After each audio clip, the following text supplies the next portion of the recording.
की खबर को लेकर तो बगल मुल्क पाकिस्तान से तो लोग बहुत सवाल उठाते होंगे, बहुत उठा रहे हैं, बहुत गंदगी बकवास कर रहे हैं, बहुत सारे से उनमें अच्छाई की तो मैंने पहले उम्मीद रखी थी, ना अब रख रही हूँ। मैं उन लोगों को समझती हूँ फालतू लोग हैं, वो बकवास करें, क्योंकि उनको प्रॉब्लम पता है किस चीज़ से है। एक तो मैं हिंदुस्तान में हूँ और हिंदुस्तान की खूबसूरती दुनिया को बताने की कोशिश करती हूँ, बताती हूँ कि वो जहादी इंसान है, उनको ये नहीं दिख रहा कि ये खुश है या ये साथ रहने से अच्छा दूर और खुश रहो, ये जरूरी होता है, पर उसको बहुत तकलीफ है इस चीज़ को। एक ही चीज़ वो कहता है धर्म बदला, और मेरे बच्चों का धर्म बदला, क्या के भी बच्चे वो इतने। अस्सलाम वालेकुम, हेलो एवरीवन, कैसे हैं आप सब। उम्मीद करती हूँ कि आप सब बिल्कुल खैरियत से होंगे और मैं शबनम खान अल्हम्दुलिल्लाह आप सबकी दुआओं से बिल्कुल ठीक ठाक हूँ। और अपने चैनल ये शबनम टॉक वॉक पे आई हूँ बगुड़ी की फिर से दोबारा से धुलाई करने के लिए, जैसे कि ये फजूल बकवास एनी टाइम करती रहती। और जैसे कि ये जो 2 रुपए की पत्रकार माइक लेकर आ गई है, 2 रुपए की ये खुद है और 2 रुपए का इसका माइक है, और जो आने जाने का खर्चा हुआ इसका 1 रुपए का, तो मतलब ये टोटल 5 रुपए की हो गई। लेकिन 2 रुपए का जो माइक लगा के इसके मुंह पे घुसेड़ कर जो सवालात करती है, वो सवालात से हमें बहुत प्रॉब्लम है, क्योंकि सवालात वही करती है जो ये बगुड़ी पेड करके कहती है कि मुझसे यही सवालात पूछना, इसके अलावा कोई और सवाल नहीं पूछना। तो बगुड़ी तुझसे मैं कहना चाहती हूँ कि ये पेड पत्रकारों को बुलाना बंद कर दे। हम पक चुके हैं सब चीज़ों से। अगर तुझे बहुत शौक ही है ना कि पत्रकारों के साथ बैठकर तू इंटरव्यूज़ दे और पाकिस्तान को और हैदर को बुरा बोल, तो ठीक है, ऐसे पत्रकारों को बुला जो हमारे जैसे सवालात करें तुझसे। फिर वहाँ पे तू पाकिस्तान को भी बुरा बोलना, हैदर को भी बुरा बोलना, फिर हमारे जो सवालात होंगे उसके जवाब तू भी अच्छे से देना, ठीक है, ताकि हमें भी तसल्ली हो जाए ना कि ये जो पत्रकार आते 2 रुपए के माइक वाले, जो तू उनको इंटरव्यूज़ देती, लेकिन कभी जो वो हमारे जैसे सवालात कर लें जो हम चाहते हैं, जो पूरी भारत के लोग चाहते हैं। जो तू कहती है ना 1% जो हेटर्स हैं, नहीं 1% चाटुकार है, बाकी जो भारतीय के लोग हैं ना वो चाहते हैं सवाल करना। तो ऐसे पत्रकारों को बुलाओ जो हमारे सवालात करे, उसके जवाब दे। तू बैठकर इस तरह तू कहती है ना कि मुझे फ़र्क नहीं पड़ता, मेरा कोई कुछ बिगाड़ नहीं सकता, मैं किसी से डरती नहीं हूँ, बहुत ऐसे डायलॉग्स तूने मारे हैं ना। तो हिम्मत है तो ऐसे पत्रकारों को नहीं, वैसे पत्रकारों को बुला जो आना चाहते हैं, जो तुझसे सवालात करना चाहते हैं, तो तू उनके जवाब दे। इसी तरह आँख में आँख मिला के, इसी तरह कॉन्फिडेंस से बैठकर, ठीक है। सवालात के जवाब जब तू इस तरह देगी ना, हमारे जो सवालात होंगे, तो फिर हम तुझे मानेंगे कि हाँ तू सच्ची है और तू झूठ नहीं बोलती है, तू पक्की सनातनी। अच्छा, पक्की सनातनी की बात पर मैं एक और बात करूँगी। मैंने तुझे चैलेंज किया था गाँव मूत्र पीने का, तूने वो एक्सेप्ट नहीं किया ना, क्योंकि तुझ में हिम्मत नहीं है, तू झूठी सनातनी है। अगर तू सच्ची सनातनी होती ना तो सच में तुम गौ मूत्र पी के दिखाती। और हाँ, अगर तुम मेरा चैलेंज एक्सेप्ट करती भी है ना तो गौ मूत्र लाइव पी कर दिखाना, मतलब कि लाइव गाय का मूत्र लेना और पी के दिखाना। पहले से रखा वो कुछ ऐसा नहीं गोलमाल कर देना, क्योंकि ऐसे गोलमाल तो आसानी से और बहुत ही मक्कारी से कर लेती है। तो हमें तुझ पे वैसे भी भरोसा नहीं है, लेकिन तू प्योर सनातनी है ना, सच्ची सनातनी है। तो ये चैलेंज तो तुझे कबूल करना ही पड़ेगा हर हाल में। नहीं करेगी तो फिर तो हम तुझे झूठी सनातनी बोलते ही रहेंगे, ये बात याद रखना। अच्छा, ये पत्रकार क्या कह रही थी कि हमारे हिंदुस्तान के ही नहीं पाकिस्तान के भी फेमस प्रेमी जोड़ी हैं। ओ उल्लू की पट्टी बेवकूफ़, तुझे ना इतने चपेड़ मारूंगी, इतने चपेड़ मारूंगी ना कि तुझे तेरी नानी दादी याद हो जाएगी और तू भूल जाएगी कि तू बैठी कहाँ है। पाकिस्तान में ना ही ये फेमस प्रेमी जोड़ी कहलाती है और ना ही इसको कोई याद करता। असल में इसकी पहचान है ही नहीं पाकिस्तान में। वो तो कुछ लोग हैं हम जैसे जो हैदर के सपोर्ट में हैं। जो हम यहाँ पे बात करते हैं, हम केस के हवाले से बात करते हैं, हम हैदर के सपोर्ट में बात करते हैं, उन 4 बच्चों के लिए बात करते हैं। लेकिन हमारे पाकिस्तान में यकीन माने, सच बता रही हूँ कि इस भगुड़ी को कोई नहीं जानता, बहुत कम लोग जानते हैं। वो गिन चुन के होंगे। अगर नाम लो, याद दिलाओ तो कहीं जाकर फिर याद आता, अच्छा अच्छा अच्छा ये सीमा भगुड़ी, मतलब कि वही जहादी।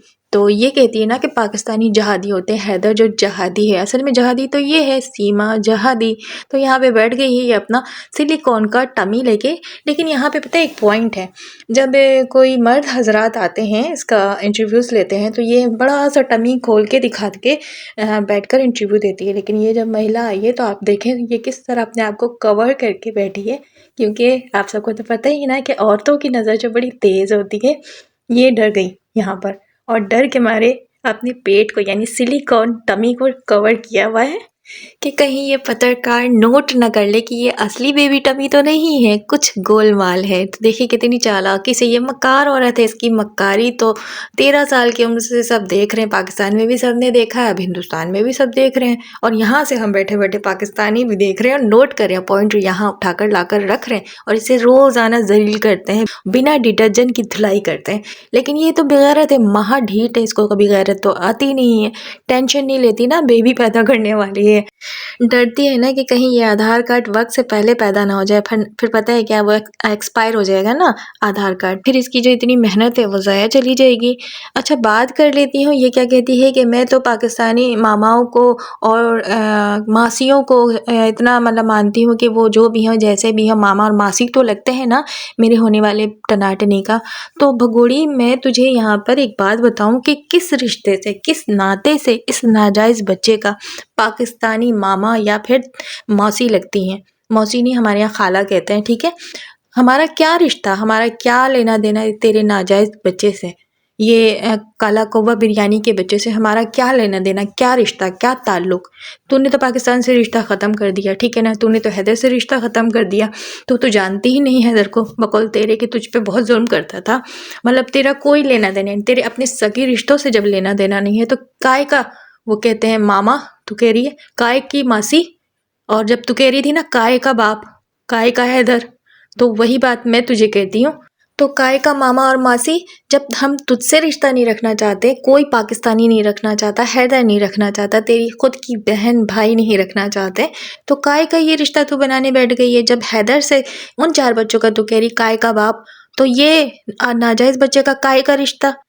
तुझे तेरी ही ज़ुबान में समझा रही हूँ, अच्छे से समझ जा, दोबारा ये मामा और मासी मत किया कर। मामा मासी जो भी है ना, तेरा चाचा ताया, जो रिश्ता तुझे बनाना तो हिंदुस्तानियों से बना, तो अपने चाटुकारों से बना। जो कह रहे हैं ना कि अभी वो लोग कह रहे हैं कि जब तक बेबी नहीं हो जाता तब तक हम नहीं आते, जब बेबी हो जाएगा तो फिर हम आएंगे, खुशियाँ मनाएंगे। तो उनके साथ ही सारे रिश्ते बना और खुशियाँ भी बना। और जो तू इतनी तारीफ़ें कर रही थी मीना फैमिली के कि मुझे ये काम नहीं करने देते हैं, शादीशुदा जो लप्पू की बहनें हैं वो भी आ गई हैं, वो भी तेरी हेल्प करती हैं, तेरे बच्चों को वो लोग संभाल रही हैं। छोटी जो इसकी बहन है जो तेरे से ट्रेनिंग ले रही है, फिर वो 64 दांतों वाली जो है, सब तेरा बहुत ख्याल रखते हैं। और तेरी जो सौतेली सास है वो भी बहुत अच्छी है, बहुत कम उम्र है, बहुत फ्रेंडली हैं। बिल्कुल सही कह रही है, मैंने पिछले व्लॉग में भी अपने कहा है शब ऑलराउंडर चैनल पे कि जो पूरी मीना फैमिली है ना, तेरी से उम्र में सभी के छोटी हैं, मतलब एक तू ही अम्मा है, बुढ़ी है, समझ में आया। तो ये बात तू सही कह रही थी। और रही बात कि बहुत ख्याल रखते हैं ये मीना फैमिली, तो बताऊँ मैं तुझे कि ये मीना फैमिली क्यों तेरा इतना ख्याल रखती है। यहाँ तक कि वो शादीशुदा लप्पू की बहनें भी आकर तेरे जो नहीं, तेरे नहीं, वो हैदर के बच्चों का जो गुलामी कर रहे हैं ना, वो सिर्फ तेरे ठुमके के पैसों के लिए करें जो तू उनको देती है, मदद करती है। जैसे कि गुलाम हैदर के सारे पैसे उठाकर लाकर इन लोगों को दे दिया ना, अब ठुमके लगा कर जो पैसे कमा रही है वो तू मीना फैमिली को दे रही है। तो तेरे लिए नहीं वो आके कर रही हैं ख्याल, ठीक है, वो पैसों के लिए आके कर रही हैं, उनको पैसे मिलते हैं, तू पैसे देती है, और पैसे दे कर तू तो पाकिस्तान में भी रीमा से पलवाती थी अपने बच्चे। तूने सही कहा कि पाकिस्तानियों से यानी हमसे अच्छे की उम्मीद तो है नहीं, तू रखती नहीं है और रखना भी नहीं हमसे अच्छे की उम्मीद तूने, क्योंकि हमारे साथ अच्छा किया ही नहीं है। ना ही तूने हमने हमारे इस्लाम के साथ अच्छा किया, ना ही तूने हमारे मक्के के साथ अच्छा किया, और ना ही हमारे पाकिस्तान के साथ अच्छा किया। और वैसे जो तूने हैदर के साथ किया तो वो सभी को पता है, ठीक है। और तू क्या कह रही थी कि मैं उन लोगों को फालतू लोग समझती हूँ क्योंकि उन लोगों को बहुत प्रॉब्लम है, इसलिए कि मैं हिंदुस्तान में हूँ और मैं हिंदुस्तान की खूबसूरती दिखा रही हूँ और हिंदुस्तान के बारे में बताती हूँ तो हमें तकलीफ़ होती है, हम जलते हैं। तो अच्छा छोड़, हमारी जलन को तो छोड़, अब तू बताएगी हिंदुस्तान की खूबसूरती, क्योंकि हिंदुस्तान के लोग जो हैं वो अब बचे ही नहीं हैं। हिंदुस्तान में कोई इस काबिल ही नहीं रहा कि अब हिंदुस्तान की खूबसूरती तुझ जैसी 2 कौड़ी की औरत को बताएगी अब बैठ के, कोठे वाली। देख, तू हमें कह रही ना कि मैं उन लोगों को कुछ समझती नहीं, पहली बात तू हमसे सुन लेना कि हम तुझे क्या समझते हैं। तो पाकिस्तान की कोठे वाली थी, जो रेड लाइट पे खड़े होने वाली ना, फिर उसके बाद बार में जाकर डांस करने वाली। एक बार डांसर हमें कहती है कि फालतू लोग। सबसे पहले तो तू अपने आप को देखना, तू कितनी फालतू है कि हम तुझे रोज़ाना जलील करते हैं, लेकिन तू इतनी बेकार फजूल औरत है, आवारा, मक्कार, अय्यार, डांसर, पाकिस्तानी डांसर, पाकिस्तानी आवारा, पता नहीं कितने यार यहाँ बनाकर गई है। तो हम तुझे क्या समझते हैं, पहले इस पे गौर करना। अगर थोड़ी सी भी शर्म तुझ में बाकी है ना तो चुल्लू भर पानी में डूब के निकल ले इस दुनिया से, ठीक है। यहाँ पे तेरा रहना ना बेकार है। और ये जो दुनिया में आने वाला है ना, इससे हमें कोई लेना देना नहीं है। ये नाजायज़ बच्चा तू रख और रहे वहाँ पे जहाँ तुझे रखने वाले रख रहे हैं। हमसे कोई अच्छे की उम्मीद मत रखना। तेरी जो औकात है ना, ये 2 रुपए के माइक वाले की हद तक ही है, और वो रामू काका उस हद तक ही है। और रामू काका बोल ना, ले जाए ना तुझे, क्यों नहीं लेके गया? 51 लीटर दूध चढ़ाने के लिए गया तो तुझे छोड़कर चला गया। तुझे लेकर जाता है ना, क्यों नहीं लेकर गया? असल में उसे चाहिए टीआरपी। वहाँ पे एक फेमस, पता है ना, न्यूज़ बड़ी वायरल हो रही है, वो फेमस गर्ल नशीली आँखों वाली, तो उसके चक्करों में वो रामू काका निकल लिए हैं। अब तेरा जो केस है ना, तू जो है ना पुरानी हो गई है। तो रामू काका को तुझ में कोई अभी इंटरेस्ट नहीं रहा, क्योंकि रामू काका ने वो देसी घी खा लिया है। तो अब देसी घी तो बाकियों को खिला, जो भेज रहे हैं ना ये रामू काका 2-2 रुपए के माइक वालों को। तो रामू काका अपना काम करके जा चुके हैं। अब रामू काका ने इनको भेजा है कि अब तो इनके साथ रह, इनसे बातें कर, अपने आप को वर्ल्ड फेमस बना और देसी घी बनकर इनको देसी घी खिला। तेरी यही औकात है। अब रामू काका नई मछली की तलाश में निकल चुके हैं। इस इंटरव्यू में इस बगुड़ी ने कहा है कि जब सचिन जाएंगे महाकुंभ तो 7 बच्चे भी जाएंगे, लेकिन मुन्नी नहीं जाएगी। लेकिन मेरा एक सवाल है कि क्या ये बच्चे इतने फजूल हो गए हैं? इस बगुड़ी को इतनी भी फिक्र नहीं है अपने बच्चों की कि इस काले कौवे के साथ, कौवा बिरयानी के साथ, इस नाजायज़ रिश्ते के साथ, नाजायज़ बाप के साथ, ये नामहरम के साथ अपने बच्चों को रवाना कर देगी इतनी दूर महाकुंभ के मेले में। मतलब कि ये भगोड़ी अपनी ये जो आधार कार्ड पैदा करने में इतनी मगन हो चुकी है, इसके साथ इतना खुश है कि अपने 4 बच्चों को भूल गई है। इसीलिए तो हम कहते हैं कि ये इस भगोड़ी को अपने इन बच्चों से बिल्कुल भी प्यार नहीं है, क्योंकि हैदर ने ज़बरदस्ती पैदा किए थे ना। तो हम जब भी तो कहते हैं कि जल्दी से हैदर को बच्चे वापस कर दे। आखिर ये काला कौवा बच्चों का लगता क्या है? जो भी कुछ लगता है इस बगोड़ी का लगता है। बच्चों का तो इससे कोई लेना देना नहीं है। एक नाजायज़ रिश्ता, नामहरम रिश्ता, जो कि हमारे इस्लाम की रोज़ से अगर देखा जाए तो बिल्कुल गलत रिश्ता है। इसकी तो इतनी भी इजाज़त नहीं है कि बच्चों को हाथ भी लगा सके। लेकिन ये मुन्नी को उठाता है, बड़ी बेटी को वो प्यार करता है, गोद में लेता है, मतलब घुमाने ले के जाता है। बहुत फ़िक्र होती है हमें, बहुत ज़्यादा, टिके कि अल्लाह ना करके कभी कुछ हो जाए, कोई दूसरा तीसरा ही इन बच्चों के साथ गलत कर जाए, क्योंकि वो भारत है, पाकिस्तान नहीं है। वहाँ पे इन बच्चों का अपना सगा कोई नहीं है। तो बाहर जिस तरह ये लेकर निकल जाता है, कोई भी दुश्मनी में गलत कर सकता है। तो ये बगुड़ी तो कहती है कि मैं कहीं नहीं जाती, घर की 4 दीवारी में रहती, लेकिन ये बच्चों को जो भेजती है और वीडियो हमारे सामने आती है, तो फिर हम कैसे नहीं आवाज़ उठाएं, हम कैसे नहीं रोकें, हम कैसे नहीं बोलें, क्योंकि बच्चों का वहाँ अपना कोई नहीं है। तो हम ऐसे ही तो बैठ के यहाँ पे नहीं बोलते ना कि ये माँ नहीं है, माँ के नाम पे एक डाइन है जो अपने ही बच्चों को धीरे धीरे खा रही है। बच्चों का मुस्तकबिल तो इसने बर्बाद कर दिया। पता नहीं कौन सा ऐसा मनहूस दिन आ जाए, बस इस बात से हम डरते हैं। जिस तरह ये बगोड़ी इस काले कौवे लब्बू के साथ भेज देती है कहीं पे भी, इसको तो बिल्कुल भी फिक्र नहीं है। यहाँ तो सगे बाप से भी परहेज़ कराया जाता है। तो पता नहीं किस तरह की ये माँ है, किस तरह की ये सोच रखती है। अपनी अय्याशी में इतनी मर चुकी है, इतनी दफन हो चुकी है कि इसको अपनी 3 बच्चियों का, यहाँ तक कि बेटों का भी ख्याल रखा जाता है। 3 बच्चियों तक का भी ख्याल नहीं है इसको, ज़रा सा भी नहीं है। महाकुंभ में बच्चों को भेजने वाली है। वैसे ये बड़ी सोच और फिक्र की बात है। एक बाप के दिल पे क्या गुजरेगी जब उसके बच्चे इस तरह एक नामहरम रिश्ते के साथ, एक अनजान बंदे के साथ, एक अनजान मुल्क में अपनी माँ के बगैर कहीं जा रहे हों, और वो बेबस, लाचार, सिर्फ देखता रह जाए, वो खून के घूंट पी कर रह जाए। कितना जुल्म करोगे तुम लोग, और कितना सताओगे एक मजलूम को? कभी उसकी हाय अगर लग गई तो क्या होगा तुम लोगों का अंजाम? कभी सोचा है? कभी तो डरो तुम लोग, अल्लाह से नहीं तो कम से कम अपने भगवान से डरो, जिसको तुम लोग मानते हो, जिसको तुम लोग पूजते हो। इतना जुल्म मत करो एक मजलूम के साथ कि हाय लग जाए तो फिर ज़िंदगी ख़राब हो जाती है, और होगी इंशाल्लाह। और ये भगोड़ी जहादी क्या कहती है कि वो तो है एक जहादी इंसान, उसको खुशी हमारी बर्दाश्त नहीं रही, खुश रहने दो, दूर रहो, खुश हैं हम। तो इससे जलन होती है कि ये सनातन धर्म में आ गई। धर्म बदला बार बार कहता है, धर्म बदला। ये हैदर नहीं कहता है, हैदर ये कहता है कि हाथ जोड़ के योगी जी, मोदी जी से कि मेरे बच्चे वापस करो, मेरे बच्चे मुझे दिला दो, मेरे बच्चों को मुझसे बात करा दो फ़ोन पे।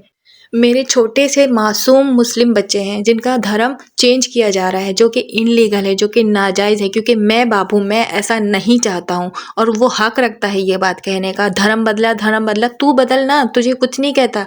बच्चे उसके, वो अपने बच्चों के लिए तो कहेगा ही। और रही बात, जब भी तू मुँह खोलती है ना, झूठी बोलती है, तो मुँह मत खोला कर, क्योंकि तू सदा की झूठी थी। तेरा पैदा होना झूठ है, तेरा बोलना झूठ है, तेरी जो ज़िंदगी है ना वो पूरी झूठ की झूठ है, और झूठ ही रहेगी इंशाल्लाह। तो ये जो अल्लाह की तरफ से अजाब मिला, उसी अजाब में तू ज़िंदगी भर मुब्तला रहे, जब तक तू ज़िंदा है तब तक।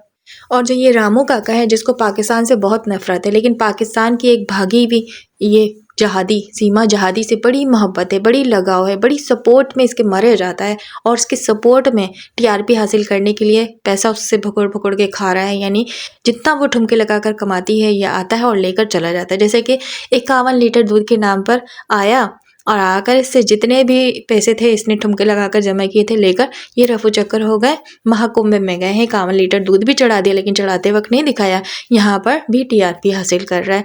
खैर ये रामू काका का भी अंजाम बहुत बुरा होगा। अल्लाह पाक इसके भी घर की जितनी भी औरतें हैं वो सब इसी तरह भगोड़ी की तरह आदत की और फितरत की हो जाएं और एक एक के साथ भाग जाएं, अपने सारे बच्चों को लेकर भाग जाएं। हमारी यही बद्दुआ है कि अल्लाह पाक इस रामू काका के घर में भी इसी तरह की भगोड़ी भी पैदा करे।